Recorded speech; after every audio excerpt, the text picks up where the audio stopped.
عالمی منظرنامے سے خبر یہ ہے کہ سابق امریکی صدر ڈونلڈ ٹرمپ کی ایک بار پھر جو بائیڈن اور کملا ہیرس پر شدید تنقید سامنے آئی ہے۔ جو بائیڈن اور کملا ہیرس ذہین ہیں جو جرائم پیشہ افراد کو ریلیف دیتے ہیں۔ ہم سب سے پہلے امریکی شہریوں کے بارے میں سوچتے ہیں۔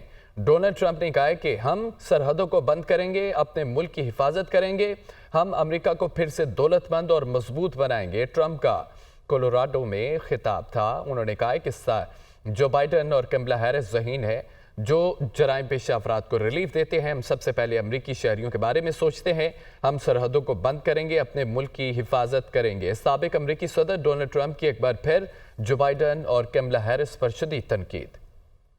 نائب امریکی صدر کملا ہیرس کا ٹرمپ کو بھرپور جواب۔ ریپبلکن حریف ٹرمپ امریکی عوام میں تقسیم کا باعث بن رہے ہیں۔ کملا ہیرس نے کہا کہ ٹرمپ اپنے مخالفین کو زیر کرنے کے لیے غلط ناموں سے پکارتے ہیں۔ امریکہ کو ایسے صدر کی ضرورت ہے جو عوام کو متحد کر سکے۔ نائب امریکی صدر کملا ہیرس نے یہ بھی کہا ہے کہ مشرق وسطی میں کشیدگی سے خطے کی صورتحال خراب ہو رہی ہے۔ انہوں نے کہا ہے کہ غزہ اور لبنان میں جنگ بندی کے لیے 24 گھنٹے کام کر رہے ہیں۔ نائب امریکی صدر کملا ہیرس کا ٹرمپ کو بھرپور جواب۔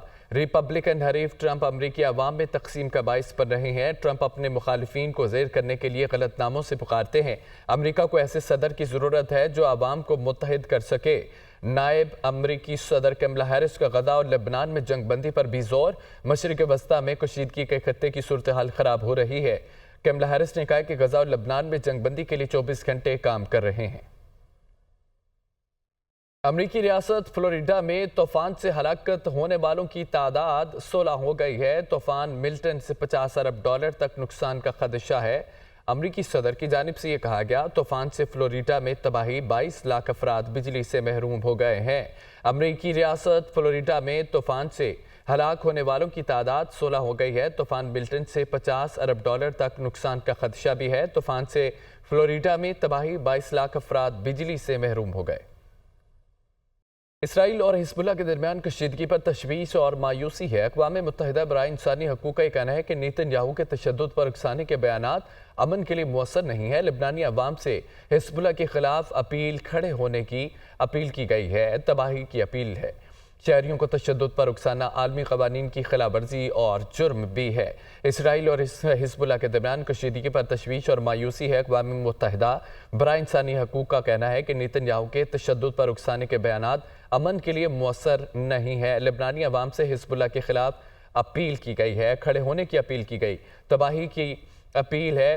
شہریوں کو تشدد پر اکسانا عالمی قوانین کی خلاف ورزی اور جرم ہے۔ اسرائیل وزیر اعظم کا بیان ہے کہ لبنان اور حزب اللہ کا حال بھی غزہ اور حماس جیسا کریں گے۔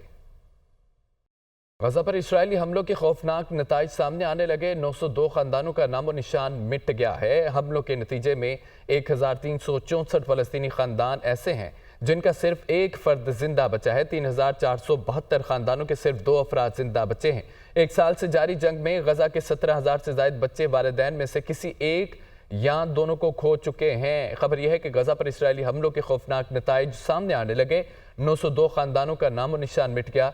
حملوں کے نتیجے میں 1364 فلسطینی خاندان ایسے ہیں جن کا صرف ایک فرد زندہ بچا۔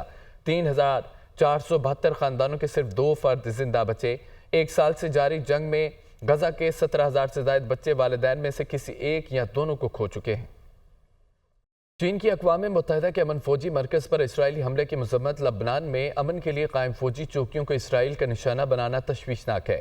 چین کے بعد یورپی رکن ممالک کی بھی اقوام متحدہ کے امن دوستوں کے اسرائیلی حملے کی مذمت۔ اقوام متحدہ کے امن مشنز پر اسرائیلی حملے کا کارروائی کے لیے جنگی جرائم کا حصہ بن سکتے ہیں۔ چین کی اقوام متحدہ کے امن فوجی مرکز پر اسرائیلی حملے کی مذمت کی گئی۔ لبنان میں امن کے لیے قائم فوجی چوکیوں کو اسرائیل کا نشانہ بنانا تشویشناک ہے۔ چین کے بعد یورپی رکن ممالک کی بھی اقوام متحدہ کے امن دستوں پر اسرائیلی حملے کی مذمت۔ اقوام متحدہ کے امن مشنز پر اسرائیلی حملے کارروائی کے لیے جنگی جرائم کا حصہ بن سکتے ہیں۔ اسرائیل مغربی ممالک کی حمایت سے معصوم لوگوں کا قتل عام کر رہا ہے۔ مشرق وسطی میں امریکہ اور یورپی یونین کی مدد سے جاری خون کی ہولی کو روکنا چاہیے۔ ایرانی صدر مسعود پزشکیان کی ترکمانستان میں عالمی اجلاس میں سائیڈ لائن پر گفتگو۔ اسرائیل نے لبنان پر بڑے حملے کیے، حزب اللہ کی اعلیٰ قیادت کو نشانہ بنایا۔ اسرائیل لبنان میں زمینی فوج بھیجنے کی غلطی کر رہا ہے، مسعود پزشکیان کی جانب سے کہا گیا۔ اسرائیلی دارالحکومت تل ابیب اور حیفا سمیت حزب اللہ نے شمالی اسرائیل پر 100 راکٹ داغ دیے۔ اسرائیلی ایئر ڈیفنس کمانڈ بیس کو ڈرون سے نشانہ بنایا گیا ہے، جبکہ ڈرون حملہ حیفا کے شمال میں فوجی اڈے پر کیا گیا۔ حزب اللہ کا دعویٰ ہے اسرائیل کی جنوبی لبنان میں شدید بمباری بھی کی گئی ہے۔ اسرائیلی ایئر ڈیفنس کمانڈ بیس کو ڈرون سے نشانہ بنایا گیا۔ ڈرون حملہ حیفا کے شمال میں فوجی اڈے پر کیا گیا۔ حزب اللہ کا دعویٰ اسرائیل کی جنوبی لبنان میں شدید بمباری، لبنان کے امریکہ سے اسرائیل کے ساتھ تنازع کے ختم کے لیے سفارتی حل نکالنے کی اپیل۔ لبنانی وزیر اعظم کی امریکی وزیر خارجہ انٹونی بلنکن سے ملاقات ہوئی۔ مسئلے کے پرامن حل کے لیے کوششیں تیز کرنے پر غور کیا گیا۔